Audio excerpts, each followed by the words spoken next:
It's Around the House. On this episode of Around the House, the petroleum products that make up the shingle. And so when those granules start to come off, especially due to foot traffic or scraping off, whether it's organic stuff or other things like even snow that might accumulate during severe weather. If somebody's going up there and shoveling that snow off, that can abrade those granules off, and that can accelerate how the roof is aging and diminish its performance. Yeah, it's real smart to be thinking, hey, what could be going on up there, and how do I make sure that I stay on top of that? Now, that's another thing that we haven't talked about yet that's probably good for folks to know. If you're interested and you decide to participate in Fortified, we issue a certificate that you can use that can show. When it comes to remodeling or renovating your home, there is a lot to know, and we have got you covered. This is Around the House. Welcome to the Around the House show, the next generation of home improvement. Thanks for joining me today.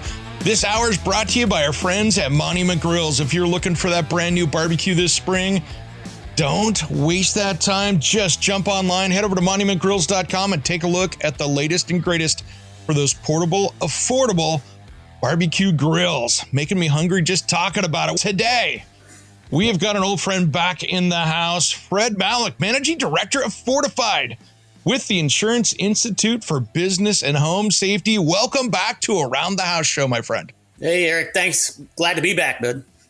Man, I have seen you guys all over Design and Construction Week. It was great to see your presence in there and seeing the Fortified program. It's so important. And we've had some big things in California happen since the last time we talked. And man, absolutely incredible. And there is so much going on in the world out there with insurance, home and business safety.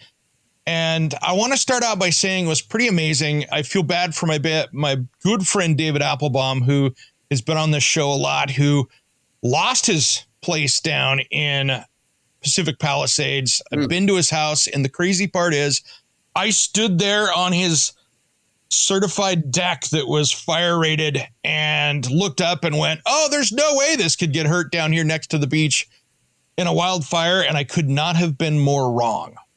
Yeah, wildfires are certainly a tricky hazard, and that is devastating out there in Los Angeles. We do a lot of work on the wildfire prevention and understanding the mechanics of how wildfires move in those really heavily populated areas, and that it is shocking how many ways fire can find a way to burn.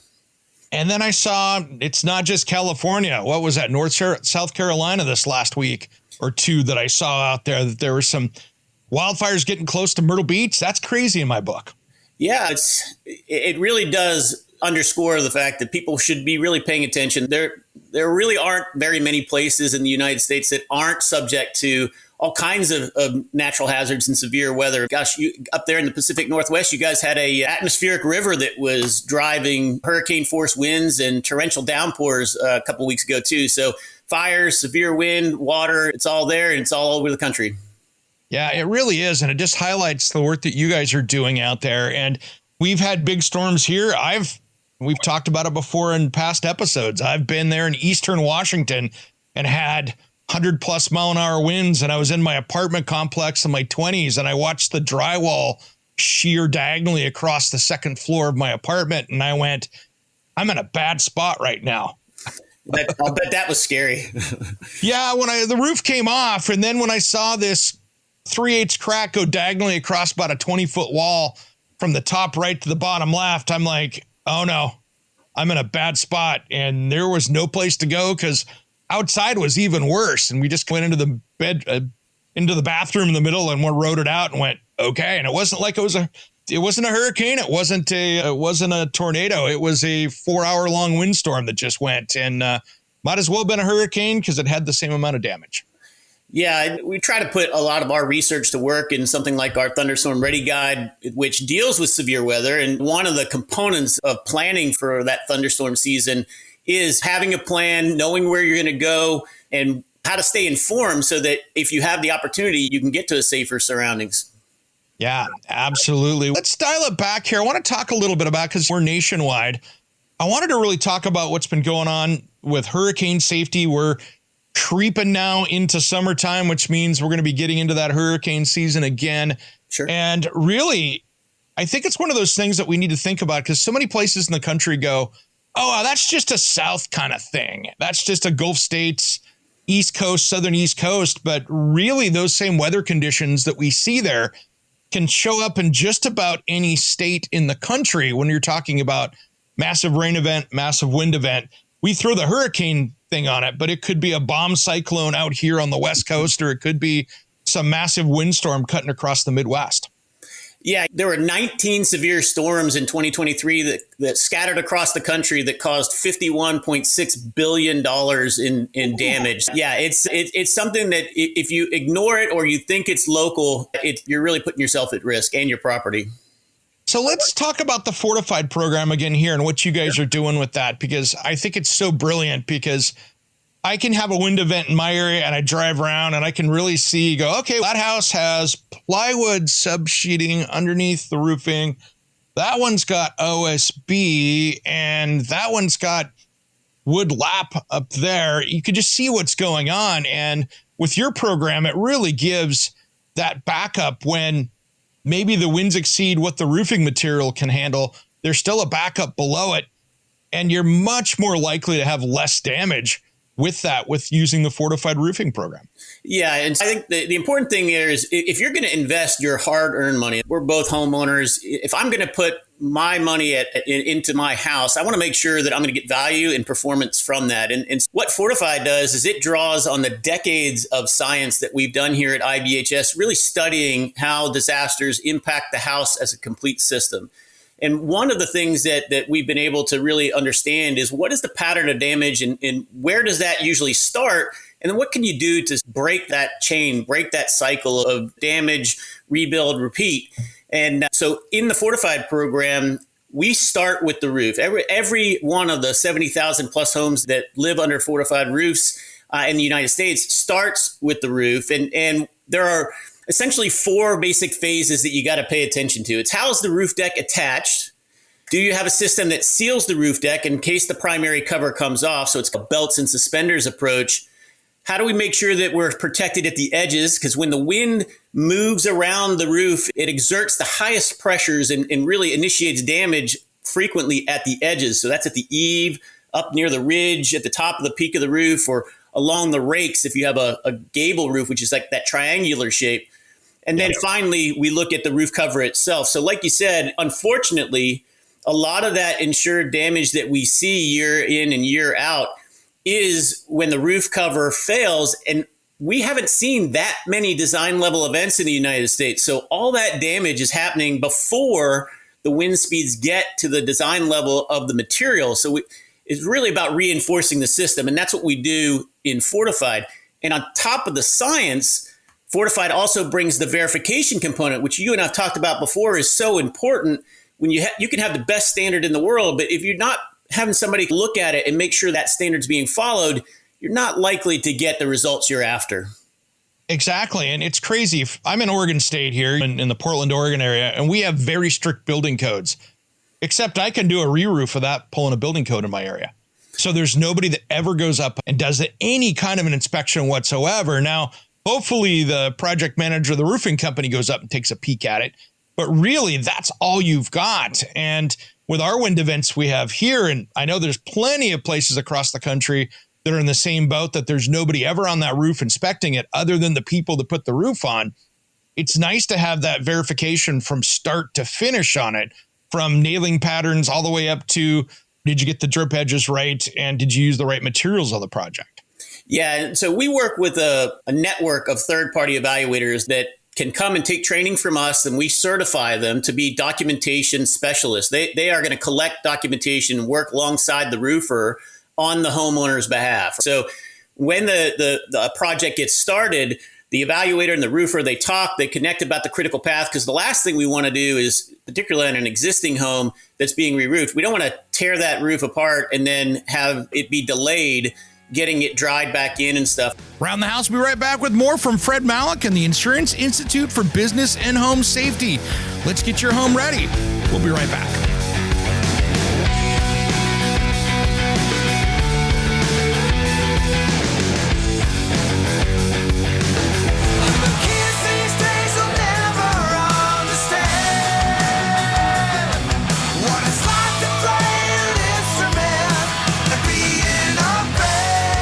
what's up? This is Sticks It In Ya. And Satchel from Steel Panther. And you are listening to Around the House with Eric G. Yeah. We love Eric G, and you should too. Welcome back to the Around the House Show, the next generation of home improvement. To find out more about us or be a part of our Around the House Insider, head over to aroundthehouseonline.com, our brand new website. This hour is brought to you by our friends at Monument Grills. Check them out at monumentgrills.com and take a look at the new Smart Eminescence series. And take a look at the new Smart Eminescence series. This will tell you how much propane you have left and how to cook that meat. How cool is that? Now, let's get back to our conversation with Fred Malik from the Insurance Institute for Business and Home Safety. This is a great conversation. Waiting for documentation to occur and stuff. So the roofing contractor and the evaluator, they connect, they share scheduling information so that the evaluator can be on site when needed, but also they can give some direction to the roofing contractor on what pictures and other documentation they might need to collect when the evaluator isn't there. Now, and one of the things that really should do for homeowners that participate in Fortified is give them confidence. Most of the folks that we deal with, tens of thousands each year, they aren't roofing contractors. They're not tradesmen. They're typical homeowners who don't really know much, and they're relying 100% on the roofing contractor to do their job. And while roofing contractors as a trade, most of them are very reliable and conscientious, it never hurts to have somebody who's really their only motivation is to make sure that you're getting what you paid for. They're following behind just to make sure that everything's going on the way it should. Yeah, that makes perfectly good sense. And there's so many details in doing these projects right. So many times we'll have a wind event around here and I'll go by and I know exactly what's roof on a neighbor's house, what roof is on that house. And you go, wow, that did not perform to the standards that they are rated at, which tells me one thing, that there was an installation error or mistake that happened in there someplace, because otherwise that roof wouldn't have blown off or they wouldn't have lost a square of shingles off the side of that thing. And so you really look and go, wow, obviously somebody missed a nailing pattern. Something happened there for that to fail. And you guys really are going to be able to check that out with that program, which I think is awesome. Yeah, so we do pay attention to installation, that's for sure. But one of the other really comprehensive lines of research that we're doing here at IBHS is called the roofing roadmaps. And we look at how different roofing materials age over time and how it reacts and weathers to weather conditions in a variety of different ways, whether it's cold, heat, excessive UV, that kind of stuff. Because that roof, even though most of us aren't getting up there every day, it's a pretty harsh environment. And materials do age. And as they age, their performance can start to suffer, even if they're installed well. We pay attention to both. What is the material that's going on there? Does it have the proper wind ratings? In places that experience hail, there's an option for a hail designation as part of the Fortified program. So we're looking at the impact resistance of the material that's going on the roof. And then we're also, like I said, trying to make sure that there's a belts and suspenders, because at some point the roof cover is going to reach the end of its usable life, and it's going to fail under certain conditions. And a lot of times code compliant roofs have underlayment that's just barely tacked on there. And when that underlayment comes off, it opens up all those pathways where those little seams are between those roof decking boards.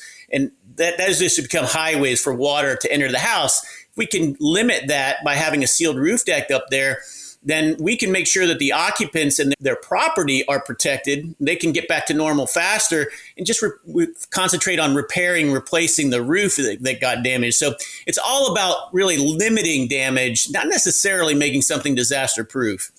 Yeah, disaster proof's a pretty hard thing, especially when your neighbor's trampoline and the wind event comes and bounces off your house. It's one of those things that you're just dealing with whatever gets thrown at it. But it's an amazing thing, because you're right about that wear, because somebody in Texas is going to have hail and UV damage, where in the Pacific Northwest, a lot of our stuff is organic matter growing like moss and stuff on the roof, and people getting up there every 6 months, walking across and cleaning that stuff off. So it's a completely different wear cycle, and it's getting beat up two different directions. Yeah, and 70% of the roofs in the U.S. are covered with asphalt shingles, and asphalt depends on granules to protect the petroleum products that make up the shingle. And so when those granules start to come off, especially due to foot traffic or scraping off, whether it's organic stuff or other things like even snow that might accumulate during severe weather, if somebody's going up there and shoveling that snow off, that can abrade those granules off, and that can accelerate how the roof is aging and diminish its performance. Yeah, it's real smart to be thinking, hey, what could be going on up there, and how do I make sure that I stay on top of that? Now, that's another thing that we haven't talked about yet that's probably good for folks to know. If you're interested and you decide to participate in Fortified, we issue a certificate that you can use that can show prospective buyers that you've taken some additional precautions. It can be used to show your insurer that your home is a better risk to insure, which can increase availability and affordability of insurance.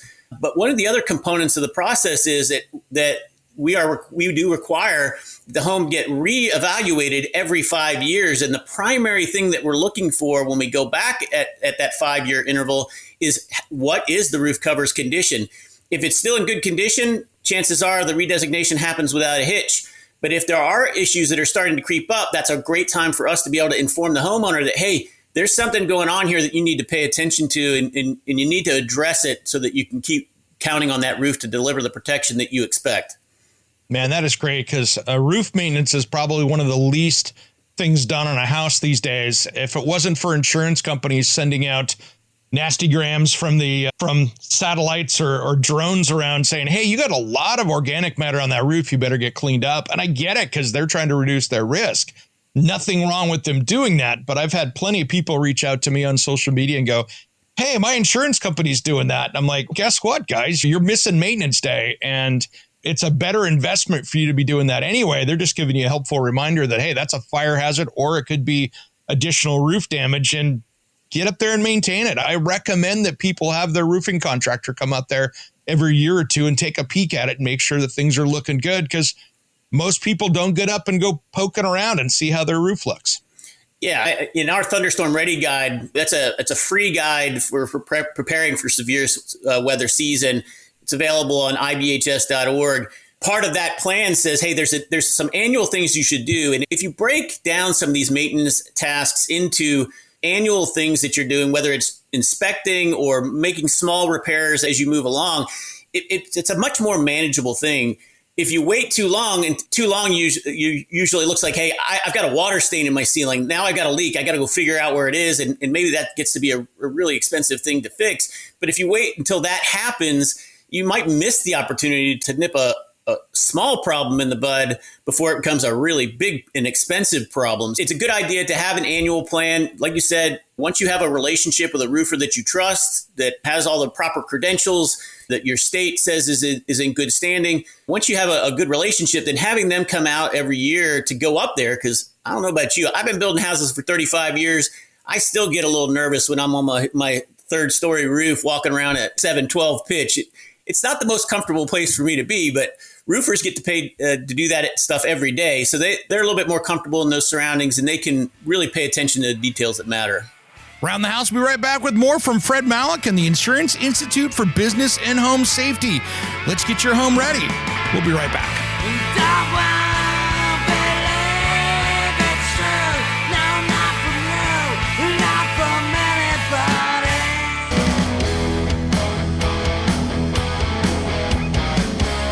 Hey, this is Ron Keel, the Metal Cowboy from Keel, the Ron Keel Band and Steeler.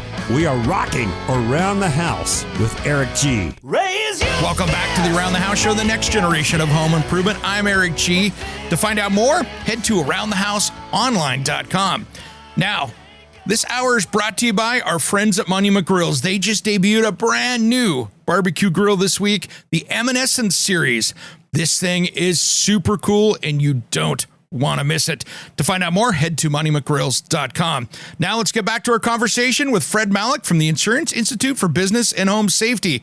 Let's get that house fortified so you're ready for the next wildfire or storm. It's probably a 1977 house. I'm at the end of the life cycle of its probably second roof that I can guess. And I'm walking around. I'm like, this is a little spongy right here. Yeah. There's no signs of water damage, but spongy, you feel, you can't see, and you go, okay, there is something going on there, which means it's time to do that roof.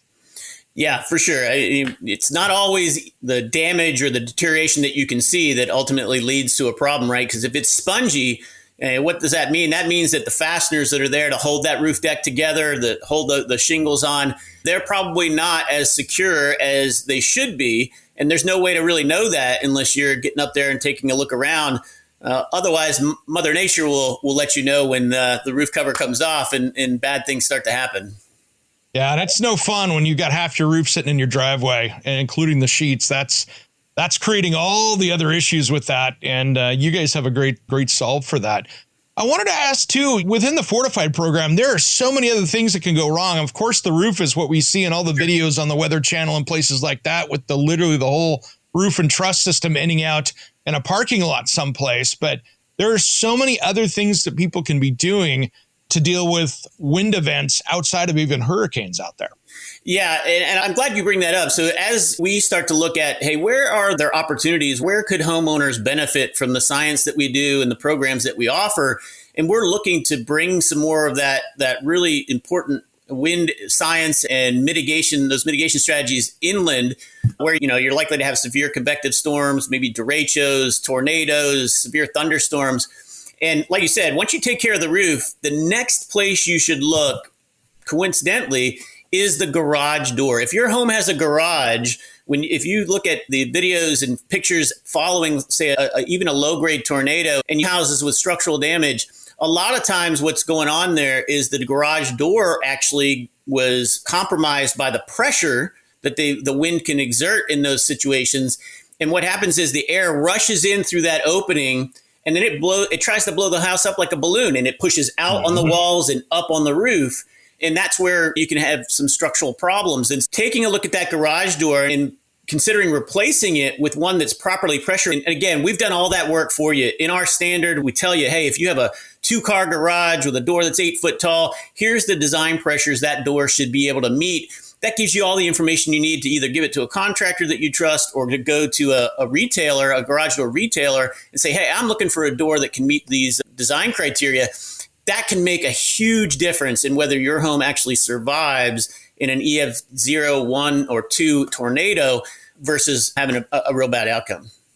I was at IBS week and a half, 2 weeks ago, and my phone is lighting up. I'm like, is there an emergency? I go down and it's all my weather apps saying that I've got a tornado warning here at my house. And I'm like, oh, wow. And a lot of these thin metal entry-level garage doors, if it's like a 16x7 garage door, if I wanted to do that as a demo day, I could run for the middle of that, slam my body into it, and taco it pretty good.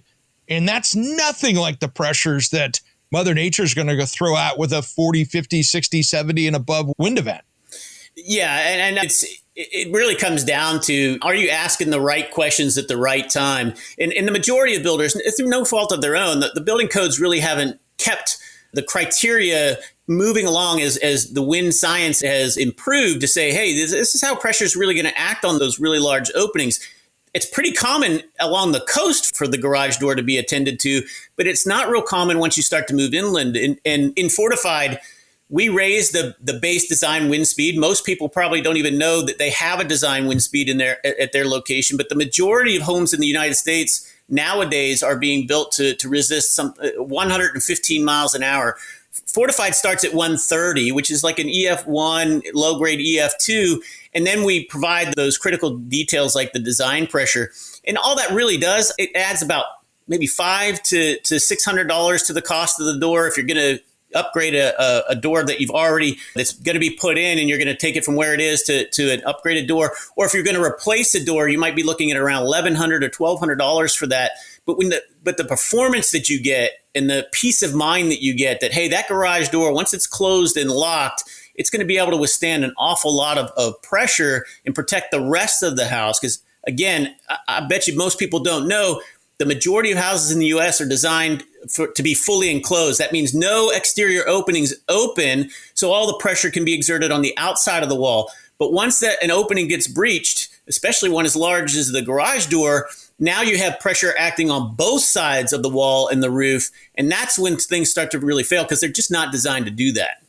And especially when you're starting to deal with homes that are built before the 70s or even 60s in most areas, that those walls to the garage aren't even attached to the foundation.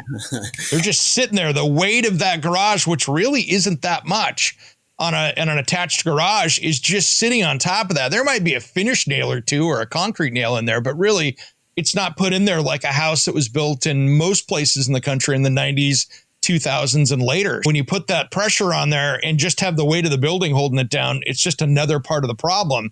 And we're not even talking seismic. We're just talking wind. Yeah, we're just talking wind. Wind can push it off. It can overturn it. It can do a lot of things. And that's another one of those things where, as a normal homeowner, if I walk up to a wall that's just being held down with gravity, chances are I can't push it. I might be able to make it move a little bit, but meaning deflect a little bit, but I can't push it off the foundation. But you'd be surprised at how little wind it really takes. It spread out across a large area to actually get things to start moving in the wrong direction. So yeah, gravity is not a solution. There really should be positive connections. And you'd mentioned it before. We have the roof level of designation, garage doors, opening protection, gable end roof bracing. That's in our silver level. And our third and final level of fortified is the gold level. That's where we deal with something called a continuous load path, which is roof to wall connections, wall to floor connections, and then floor to foundation. And that floor to foundation connection is what you just described. That's what's going to keep that garage wall firmly attached to the slab or the stem wall or whatever the foundation system is below. Yeah, it's absolutely amazing. And this was probably, 4 or 5 years ago. Time flies. And being a West Coast guy, I was out there at the Southeastern Building Conference, and I think that's the first time I ran into you guys out there. And I was emceeing the stage, and I'm watching them talk about the stuff down there. And I'm like, why aren't we doing this? I thought we were on top of this. And it's something that it really shows the rest of the country how far the Gulf Coast states really have come along in attaching that top sill plate all the way down to the foundation. And it's just so common sense to me. It's like, why isn't this building code across the states yet? And I know it increases costs, but the amount of safety and resilience is way different with just a little more metal, a little more cable, and some more fasteners. Yeah, and really, you can, with the right information, you can make smart decisions, and you can get lots of value for the modest increases that you might have to pay to get those things into your house. So, for example, a typical fortified roof that's mitigated for high wind, you might pay $1,500 to $3,000, depending on some of the choices that you make. But that's really, at the end of the day, looking at the overall life span of your roof, that's really a modest investment in superior performance. And then as far as these other things that are being done down at the Gulf Coast, those are hard lessons learned. That's storms like Hurricane Andrew, Hurricane Katrina, even Milton that came through Florida last year. Milton was a hurricane over in Tampa. I'm on the east coast of the state. I got nothing but tornadoes over here, and it ripped through my community. And we've been building hurricane-resistant structures in this part of Florida for a long time and still had some challenges, particularly with older building stocks. Like you say, Eric, it's just really important to be intentional about what you want to do. Around the House, we'll be right back with more from Fred Malik and the Insurance Institute for Business and Home Safety. Let's get your home ready. We'll be right back.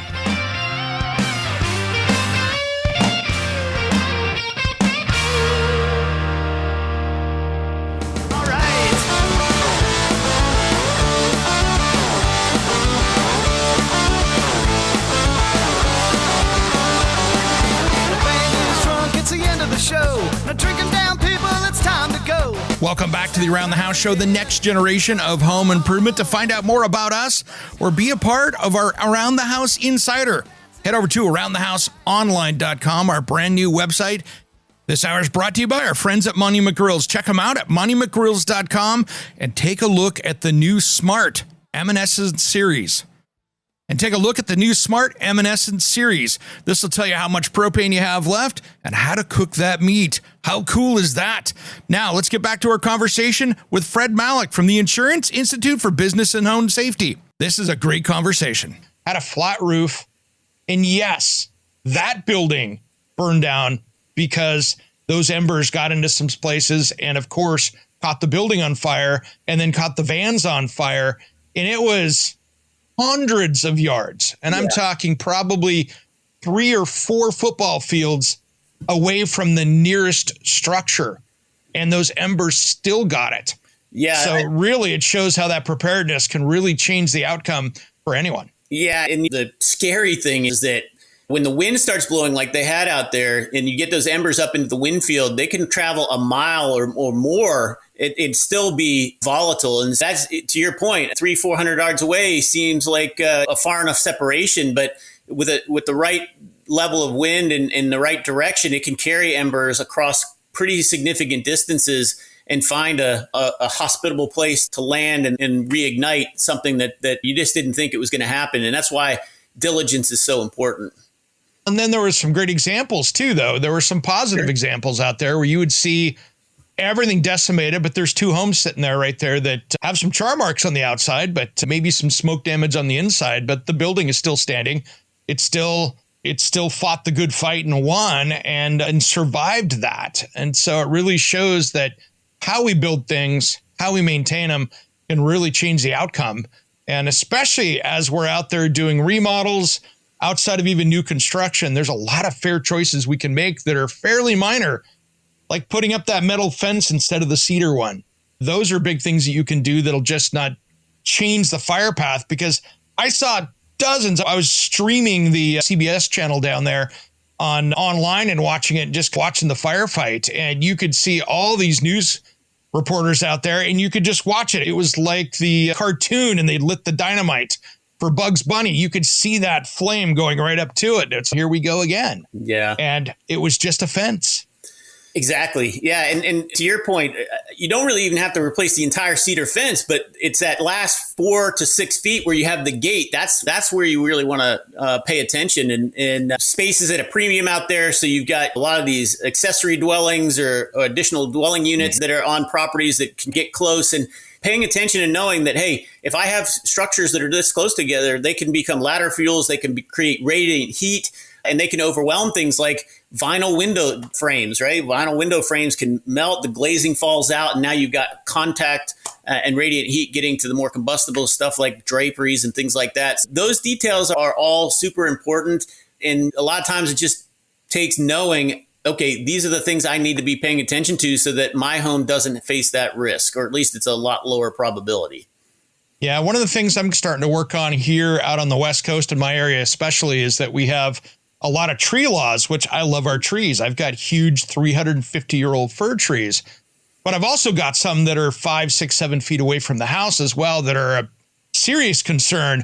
And so I'm going to start leading a campaign here of let's think about maybe planting trees a little bit farther away from some of these residents to replace them. I'm working on a program out here where we can start that conversation, because it can take me 3 or 4 years to remove a tree that's right next to my house that, one, is causing damage, and two, in a wind event or a fire event, I've got some serious concerns with that could literally do some damage. Yeah. Once a significant tree limb breaks apart and falls, you don't want to be anywhere close to that. Houses aren't designed to resist the impact from that. And no matter how good it is, really, I think you're right. That's one of those things where you can get a 2-fir or a 3-fir. You're looking at, how do I maintain my landscape?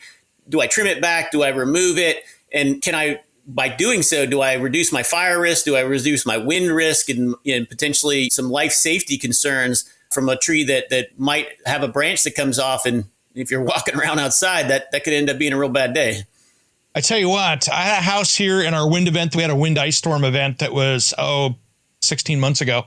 And down my street here, maybe 10 houses, so not far, up against the natural park there, 2-story house built in the 2010s. So it had all the trusses were tied in with hurricane brackets, all the normal stuff that you would see with current building code here. And 3 trees came down and they hit the eaves of the house just like karate chop. And it took the whole roof system, trusses and all. And when it hit it on those angles, it ripped those brackets out of the top plates, ripped the top plates off. And it basically made it like it was a lid that was offset on a pan and you hit the edge. It lifted the whole roof system off and dropped it right back down again on top of it. Cattywampus, they had to reframe the entire top of the house, and it wasn't against the fasteners, but again, it was just those loads were so crazy on the point of the corners of the eaves it just lifted it off like it was a toy. It was like your kid's dollhouse and you ripped the roof off of it. Yeah, those limbs can be thousands of pounds, and those connectors that you're talking about, they're just not rated for that. And especially when you get a real concentrated point load like that, it's not hard to overwhelm those things, and it becomes what's the weakest link in the chain. Yeah, you've got some great stories there about the devastating things that weather can do, but people should know that you don't have to just be waiting for that bad thing to happen. You can take proactive action, and you can really reduce the likelihood that you're going to be on the wrong end of that. And whether it's following some of these annual preparation guides, or when it's time and you've got resources to re-roof or replace your garage door, you're making smart investments along those lines. You can do a lot to manage your personal risk, which can change the outcome pretty significantly. Yeah, and that's a great point, Fred. So one other question for you here before we run out of time is, you guys are always working in the future. You're always looking ahead. What are some of the exciting things that you guys are working on right now, or what are some of the things we haven't discussed? Yeah, I think, we continue to dig into how roofs are aging and how different materials work. We're looking at emerging technologies like solar shingles. We're looking at different building systems like ICF or 3D printed houses, all of those things that are starting to emerge and looking to be responses and answers to a variety of different needs out there, whether it's energy efficiency and the like. We're just trying to make sure that people don't have to choose one or the other. Can you choose something that's going to be an energy efficient choice, but also a really durable choice? So those are some of the things that we're working on here at IBHS. And as we study things like wildfire or wind or hail, if we can devise different techniques or changes to existing standards, we're going to lean in and do that. But one thing you can really count on is that as we get that good science, we'll put it into one of our designation programs, so get it out there so homeowners can have access to it, because it doesn't really do any good to learn all those great lessons and then keep it all to ourselves. We wanted to get it out there for people to use it. You guys do such a great job with that. And it's something that's always great to see what you guys are doing and how you're changing the building industry and making it so much safer for people out there to create homes that are going to be more resilient. And you guys do such a great live testing program, and really the only people out there doing this, which is so fun with what you guys are doing with the wind tunnel and how you can create real life situations in basically your own laboratory. Yeah, we've got a one-of-a-kind wind tunnel. If people haven't seen it, check us out at ibhs.org or go to YouTube and look at IBHS Wind or Fire. You'll see our research center. It's a pretty impressive site. We've got a fan array of 105 fans, 350 horsepower apiece. We can create up to 130 mile an hour winds, 8 inches of rain per hour. We've figured out a way to create realistic hail in a laboratory environment, so we don't have to rely on things like steel balls. We know how to shoot it at houses. We did one hail demo that had 10,000 stones in it. And we have a wildfire capability like nobody else does. And what that does is it allows us to build full-size structures and then look at how they interact and how the hazard is putting stress on all the systems. So we can really understand how the house is going to work as a complete package. And then we can engineer and look for ways to solve those weak spots. So it's pretty cool. We're really the only place in the world that can do some of that stuff.